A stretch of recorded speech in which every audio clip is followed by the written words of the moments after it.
The rock upon which a democratic society rests is its constitution. The constitution of the country is the supreme law of the land, and all citizens are subject to its provisions. The constitution guarantees the fundamental human rights of citizens. His Excellency, President David Granger, has consistently stated that respect for the rule of law is the foundation of a law-based society, one which can be sustained only by an independent judiciary, and has pledged that his government will continue to respect judicial independence. This week on The Government in Action, we will examine the aggressive steps being taken by the government to ensure that Guyana becomes a lawful state, which includes the passage of legislation to fight corruption, the appointment of constitutionally mandated judicial officers, and the setting up of constitutional bodies to improve transparency and accountability and to foster good governance.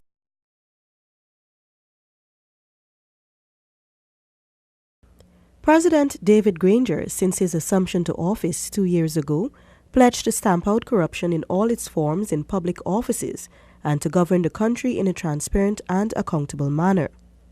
Shortly after assuming office in May 2015, the President, during a meeting with senior public servants at the Arthur Chung Convention Center, spoke of his administration's commitment to ensuring that the public service is one that is professional and unbribable. He noted that the country cannot function without an efficient public service, which he said is meant to ensure that a state is well governed. As part of this professionalization of such offices, members of the Public Service Appellate Tribunal, which was convened after more than 2 decades of inactivity and is viewed as an essential element in the system of public administration, were sworn in on May 17, 2017.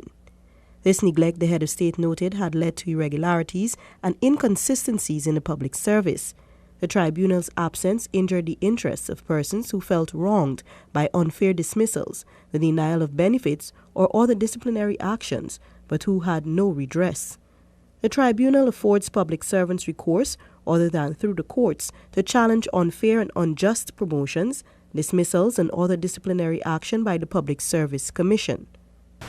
The tribunal's reconstitution represents a commitment to administrative justice. It reverses decades of neglect. It restores confidence in the government. It will boost public servants' morale. It will enhance professionalism in the national public administrative system.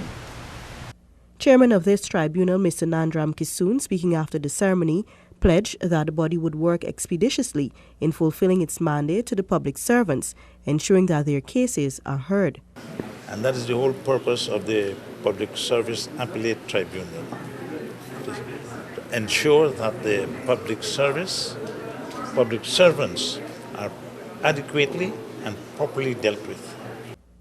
2 members of the Judicial Service Commission, which is intended to insulate judicial appointments from political partisanship and personal and other biases, were also sworn in on May 17, 2017. The Judicial Service Commission, President Granger said, is an indispensable element of Guyana's legal framework, the guardian of judicial autonomy, and is the defender of its independence. It is the protector of its integrity and impartiality. The JSC, the head of state pointed out, is a mechanism which ensures that judicial officers will be appointed on the basis of their competence and integrity. It is obliged, he noted, to ensure that its recommendations for appointments of judicial officers flow from a dispassionate and objective process and are based on clearly defined criteria applied in assessing the appropriateness of appointees. President Granger described the constitutional body as the guardian of judicial autonomy, and its member and acting chairman of Public Service Commission, Patrick Yard, expressed content that the body was finally established after being sidelined for many years under the previous government. We are extremely disappointed that it was not filled for such a long time, right? It was clearly an act, as far as I'm concerned, of wickedness by the previous government, denying public servants access to redress. President Granger, during the recording of the April 14, 2016 edition of The Public Interest, outlined the steps that would be taken by his administration to ensure that corruption has no place in the government. We are reforming the Guyana Police Force. We introduced 2 new agencies, the SOCU and SARU. One dealing with recovery of state assets and one dealing with investigation of white-collar crimes. We are going to improve our compliance with money laundering legislation, and the police force is going to strengthen its fraud squad. So in these ways, we expect that there is going to be greater vigilance. We know that corruption, I would say, under the last administration was quite pervasive.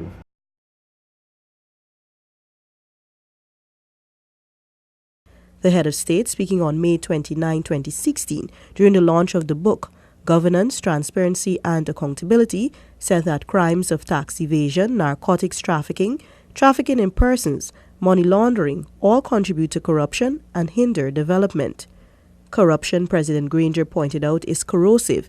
It weakens the enforcement of the law and democratic values. It weakens accountability and transparency and public trust in government and the institutions of government. Further, he said that it removes resources from the government or from agencies which should be directed towards improving the quality of life, and what should be a public good is directed to private gain. However, the practice of good governance, transparency and accountability are more than the antidote for government. The president said that while graft is prevalent in several sectors of society, the government, together with the public, must commit to excising it and to ensuring that transparency and accountability are the hallmarks of service. He noted while there may be instances of official graft, government workers are not the only villains, as corruption can be found within the private sector, in offshore banks and in tax havens. As such, a concerted effort by all is needed to tackle the scourge. The government is ensuring that the work of the Special Organized Crime Unit, SOCU, which was established in 2013 as one of the recommendations outlined by the Financial Action Task Force's program of activities to ensure Guyana's compliance with international financial obligations, fulfills its mandate.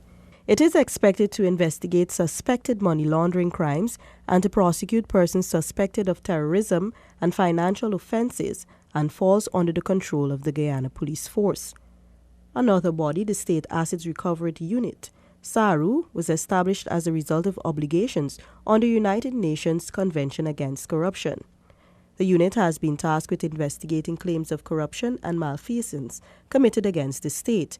As a result of investigations and audits, several cases of suspected corrupt practices have been forwarded to the Guyana Police Force for further investigation and possible prosecution. In this regard, during an interview with the Press and Publicity Unit of the Ministry of the Presidency, Attorney General and Minister of Legal Affairs Basil Williams pointed out that government will endeavor to honor these commitments under the convention. We are not going to sign on to treaties and not observe them. And so we have to reduce these treaties into our national law so that they could apply in Guyana.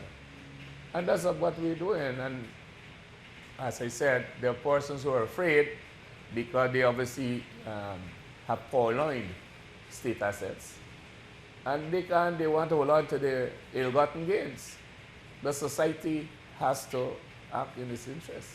In addition to the establishment of these agencies, the Legal Affairs Minister alluded to the fact that since the administration took over, law enforcement and related agencies have aligned with each other, allowing for the solving of numerous cold cases and greater efficiency in apprehending criminal elements.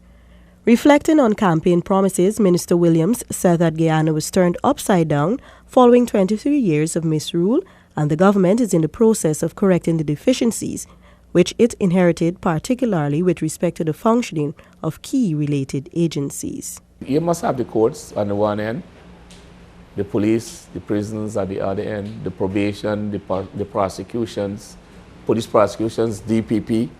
So they have to be coordinated. You have to link. And so we have to ensure that there's greater collaboration in the justice sector now.